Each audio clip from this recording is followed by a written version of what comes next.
بسم الله الرحمن الرحيم.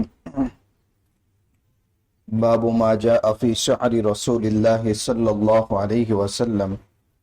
حدثنا علي بن حجر أخبرنا إسماعيل بن إبراهيم عن حميد عن أنس بن مالك رضي الله عنه أنه قال كان رسول الله صلى الله عليه وسلم شعر رسول الله صلى الله عليه وسلم إلى نصف أذنيه.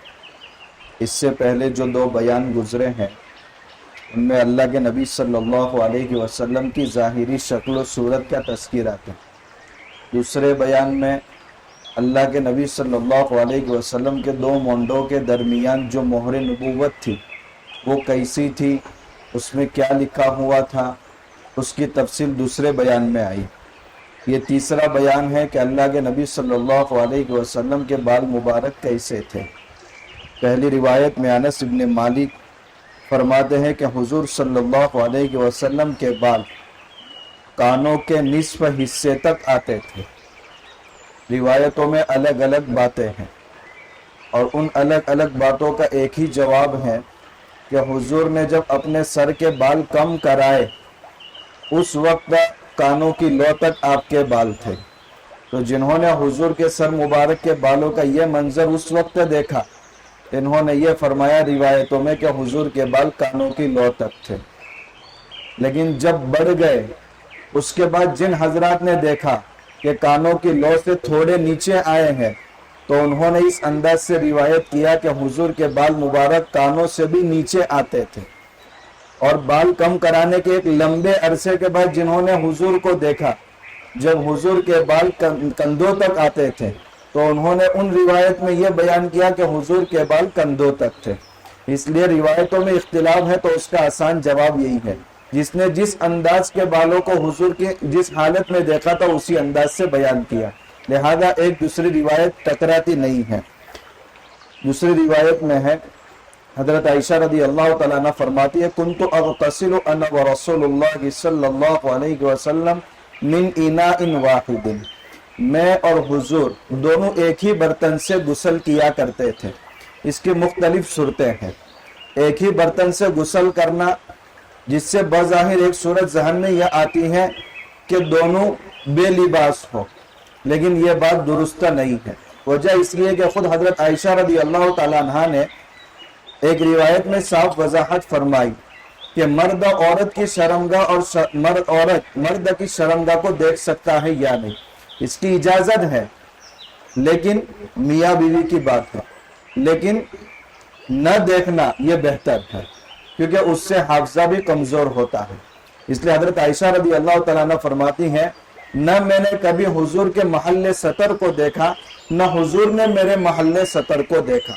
جب روایت میں یہ صاف وضاحت ہے تو اس روایت کی ایک صورت جو ذہن میں آتی ہے کہ میں اور حضور دونوں ایک ہی برتن سے غسل کیا کرتے تھے، اس کی وہ صورت صحیح نہیں. اس کی کیا صورت ہو سکتی ہے؟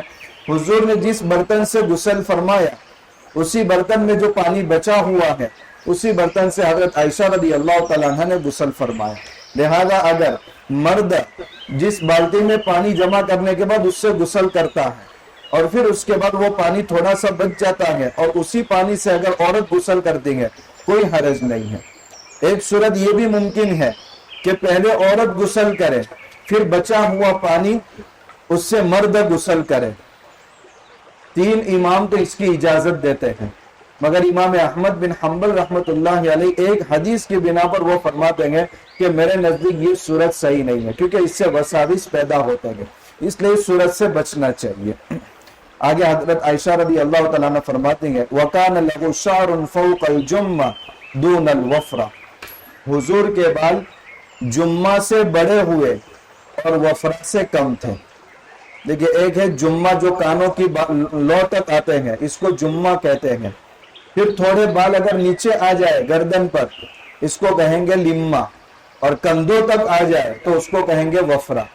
پہلی روایت میں آیا کہ حضور کے بال کانوں کی لو تک تھے.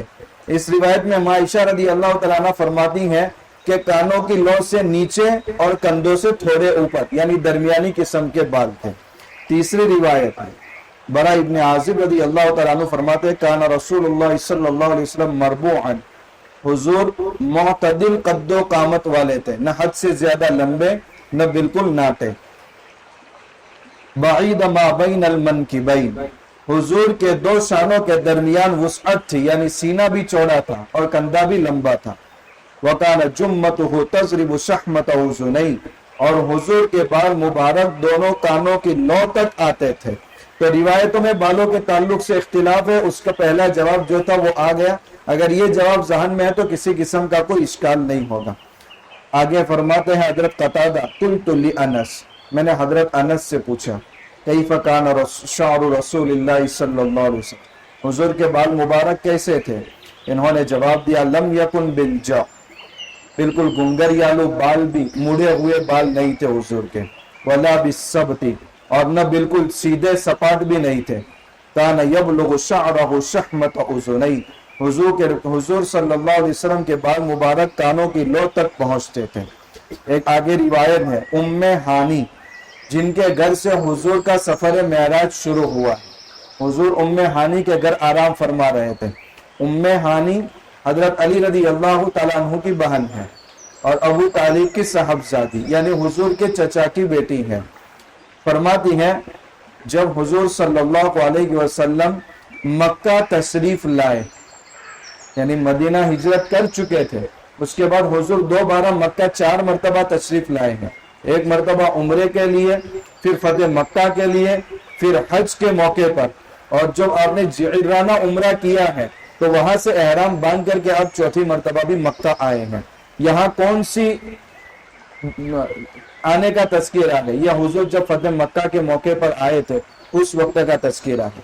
وَلَهُ أَرْبَعُ غَدَائِرْ، حضور کے سر مبارک پر 4 چوٹیاں تھی، لیکن یہ چوٹیاں ایسی نہیں تھی جیسے عورتوں کی ہوتی ہیں.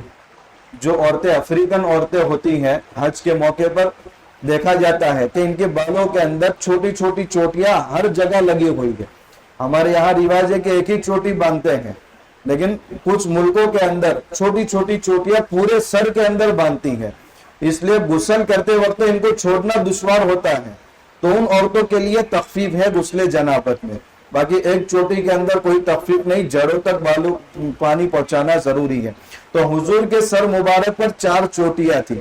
یہ چوٹیاں عورتوں کی چوٹیوں کی طرح نہیں تھی، کیونکہ حضور نے مردوں کو عورتوں کی مشابہت اختیار کرنے سے منع فرمایا ہے اور عورتوں کو مردوں کی مشابہت اختیار کرنے سے منع فرمایا ہے. حضرت انس رضی اللہ تعالیٰ عنہ فرماتے ہیں کہ حضور کے بال مبارک کانوں کے آدھے حصے تک تھے. تو کل 4 قول ہوئے، ایک کندھے تک، درمیان تک، کانوں کی لو تک اور کانوں کے آدھے حصے تک. سب کا ایک ہی جواب ہے. آگے ہم چوتھا بیان جو حضور صلی اللہ علیہ وسلم کے سر کے بالوں میں کنگھی کرنے کے بیان میں گئے. حضرت عائشہ رضی اللہ تعالیٰ عنہ فرماتی ہے کنت ارجل رأس رسول اللہ صلی اللہ علیہ وسلم وانا حائض، میں حضور کے سر میں بالوں میں کنگھی کیا کرتی تھی، درحالے کہ میں حالت حیض میں ہوتی تھی. تو اگر عورت حالت حیض میں ہے اور شوہر کی خدمت کرنا چاہے تو کر سکتی ہے، بشرط ہے کہ وہ خدمت پر آمادہ ہو. تو حالت حیض میں اگر کوئی یہ سمجھ رہا ہے کہ عورت کے ہاتھ سے پکی ہوئی روٹی بھی نہیں کھا سکتے، تو یہ اتنی سخت پابندی اسلام میں نہیں ہے. صرف مباشرت حرام ہے، باقی سارے کام کر سکتے ہیں. تو حضرت عائشہ رضی اللہ تعالیٰ عنہ خود فرماتی ہیں کہ میں حالت حیض میں ہوتی تھی اور حضور کے سر کے بالوں میں کنگھی بھی کیا کرتی تھی. آگے انس بن مالک فرماتے ہیں رسول اللہ صلی اللہ علیہ وسلم اپنے سر کے بالوں میں بہت زیادہ تیل رکھا کرتے تھے. اردو میں ایک محاورہ ہے سر میں تیل ڈالنا، یہ تیل ڈالنا صحیح نہیں ہے، اردو کا صحیح محاورہ سر میں تیل رکھنا. تو حضور صلی اللہ علیہ وسلم سر میں بہت زیادہ تیل رکھتے تھے. وَتَسْرِيحَ لِحْيَتِهِ، اور اپنے بالوں داڑھی مبارک کے بالوں کو بھی حضور بہت صاف رکھتے تھے. وَيُكْسِرُ الْقِنَاءَ، اور اکثر کپڑا رکھتے تھے سر پر، کیونکہ تیل بہت زیادہ ہوتا تھا اور حضور بہت زیادہ نظیف اور پاک صاف رہنے والے، تو کہیں امامہ نہ ہو، امامہ خراب نہ ہو جائے، اس لیے حضور تیل ڈال کر کے ایک کپڑا ایسا رکھتے تھے، وہ کپڑا تیل کی زیادہ ہونے کی وجہ سے ایسا کپڑا بن جاتا تھا جیسے تیلی کا کپڑا ہو. تیل کے ڈبوں کو اٹھانے کے لیے، ڈھکن کھولنے کے لیے جو پاس میں کپڑا رکھتے ہیں، اس کی حالت کیا ہوتی ہے، تیل لگ لگ کر کے وہ اتنا چکنا اور کالا ہو جاتا ہے، تو حضور اپنے سر پر جو کپڑا رکھتے تھے وہ ایسا کپڑا ہو جاتا تھا کأن ثوبہ ثوب زیات، گویا کہ حضور کے سر پر رکھا ہوا کپڑا تیلی کا کپڑا معلوم ہوتا تھا، اور یہ آپ اس لیے رکھتے تھے کہ کثرت تیل سے امامہ خراب نہ ہو۔ حضرت عائشہ رضی اللہ تعالیٰ عنہ فرماتی ہیں رسول اللہ صلی اللہ علیہ وسلم ہر اچھے کام میں دائی جانب سے ابتدا کرنے کو پسند فرماتے تھے، وہ کام جو زیب و زینت کے لیے ہو یا تبرک کے لیے ہو تو اس میں دائی جانب سے ابتدا کرنا چاہیے۔ لیحب التیمم فی طہورہ، وضو کرنے میں بھی آپ دائی جانب کو پسند فرماتے تھے، پہلے دانا ہاتھ دانا پیر اذا تطہر، وفی ترجلہ اذا ترجل، جب حضور بالوں میں کنگا کرتے تھے تو پہلے دائی جانب کنگا کرتے تھے پھر بائیں جانب، وفی انتعالہ اذا انتعال، اور جب جوتا پہنتے تھے تو جوتا پہننے میں بھی دائی جانب سے ابتدا کرتے تھے، کپڑا پہنتے وقت بھی دانے ہاتھ اور دایا پیر۔ البتہ وہ کام جو زیب و زینت کے لیے نہیں ہے، تبرک کے لیے نہیں ہے، اس میں بائیں پیر کو یا بائیں ہاتھ کو مقدم رکھیں گے۔ بیت الخلاء کے اندر اگر جا رہے ہیں تو پہلے بائیں پاؤں سے داخل ہونا ہے اور دانے پاؤں سے نکلنا ہے۔ استنجا کرتے وقت بائیں ہاتھ کا استعمال کرنا ہے۔ آگے ایک اور روایت ہے جو خاص طور پر ہمارے نوجوانوں کے لیے ہے۔ عبداللہ ابن مغفل رضی اللہ تعالیٰ عنہ فرماتے ہیں نہا رسول اللہ صلی اللہ علیہ وسلم عن الترجل، اللہ کے نبی صلی اللہ علیہ وسلم نے بال میں کنگا کرنے سے منع فرمایا ہے، الا دبن، مگر کبھی کبھی۔ یہ کبھی کبھی کا مطلب یہ ہے کہ جب ضرورت پڑے اس وقت کیا کرو، یہ نہیں کہ پورے دن آئینے کے سامنے 2 منٹ کے بعد ٹھہر کر کے بالوں کی صفائی کر رہے ہیں۔ ہمارے کئی نوجوان سر پر ٹوپی اس لیے نہیں ڈال رہے کہ بال خراب ہوتے گئے اس سے، جبکہ حضور کے سر سے کبھی امامہ ہٹتا نہیں ہے۔ اللہ کے سامنے بھی کھڑے ہیں تو مگر سر پر ٹوپی نہیں ہے، کیوں؟ بال خراب ہوتے ہیں۔ اللہ کے نبی صلی اللہ علیہ وسلم نے منع فرمایا، بار بار بالوں کی صفائی اور حد سے زیادہ وقت اس کے پیچھے لگانا یہ ایک مسلمان کی شان نہیں ہے۔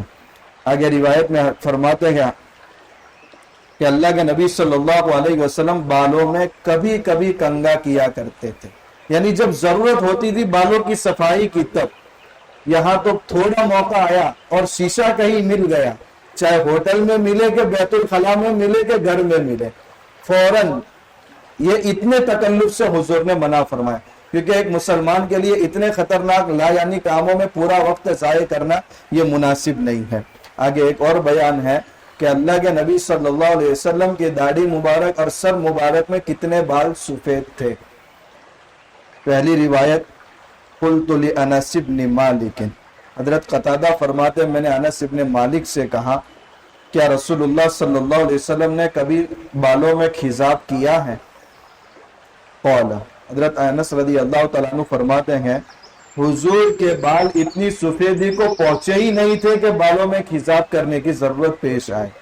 انما کان شیبا فی صدغی، صرف اگر کہیں سفیدی نظر آ رہی تھی تو دونوں کن پٹیوں پر نظر آ رہی تھی، تھوڑے ہی بال سفید تھے۔ ولیکن ابو بکر، لیکن حضرت ابو بکر صدیق رضی اللہ تعالیٰ عنہ نے مہندی اور کتمہ، یہ ایک قسم کی گھاس ہے، اس سے خضاب فرمایا ہے۔ حضرت ابو بکر صدیق رضی اللہ تعالیٰ عنہ کے بال ذرا ایسے ہی رنگ برنگی ہو گئے تھے، تو حضور نے فرمایا اپنے بڑھاپے کو چھپاؤ، تو انہوں نے خضاب کیا، لیکن کہا ہے کہ سیاہ رنگ کے خضاب سے اپنے آپ کو بچاؤ۔ کل قیامت کے دن وہ لوگ جنت کی خوشبو تک محسوس نہیں کریں گے۔ قیامت کے قریب ایسے لوگ پیدا ہو جائیں گے جن کے بالوں کے رنگ کبوتر کے رنگ کے پوٹوں کی طرح ہوں گے، یعنی وہ سیاہ خضاب کریں گے۔ جو سیاہ خضاب کرے گا کل قیامت کے دن جنت کی خوشبو تک محسوس نہیں کرے گا۔ لیکن آج کل یہ طریقہ اتنا عام ہو گیا ہے کہ اس کو گناہ سمجھنا دشوار ہے۔ اللہ ہم سب کی حفاظت فرمائے۔ تو رنگنا چاہیے اپنے بالوں کو، لیکن سیاہ رنگ کے علاوہ۔ ان میں ایک شخص کو سیاہ رنگ کی اجازت ہے، خضاب کر سکتا ہے کالے رنگ کا، وہ مجاہد جو میدان جنگ میں دشمنوں کے سامنے مقابلے کے لیے کھڑا ہو، لیکن عمر زیادہ رہنے کی وجہ سے دشمن اس کو کمزور سمجھے، تو اپنے بالوں کو سیاہ کر کے اپنی طاقت اس پر جمائے, اپنا رعب اس پر جمائے. ایک اس کو اجازت حاصل ہے. اور دوسرا بھی ایک شخص ہے, مگر سب کے سامنے اس کا تذکرہ نہیں کریں گے, جب ضرورت پڑے گی تب بتائیں گے پرسنل میں, ورنہ پھر وہ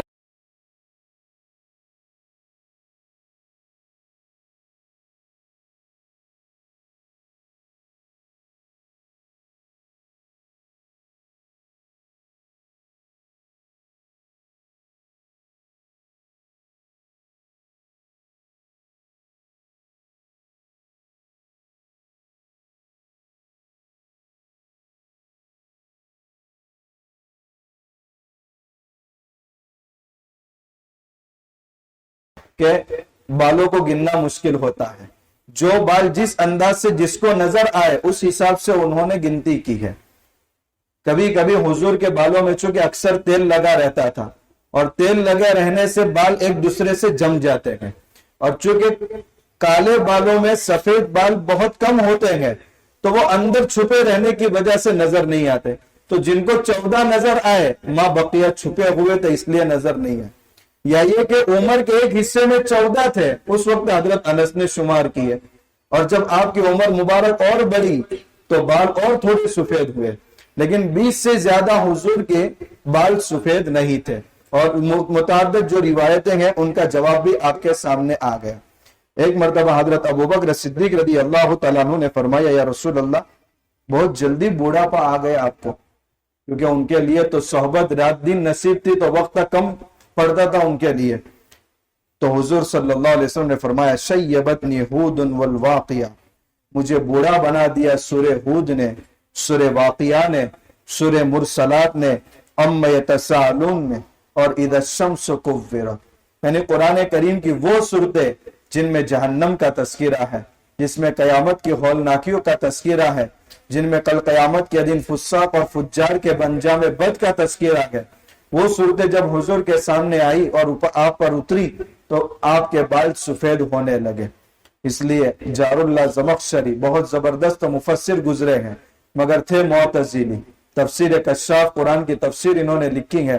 وہ فرماتے ہیں کہ ایک کتاب کے اندر میں نے دیکھا کہ ایک شخص جو دین میں نوجوان ہے مگر رات میں اس کے سارے بال سفید ہو گئے.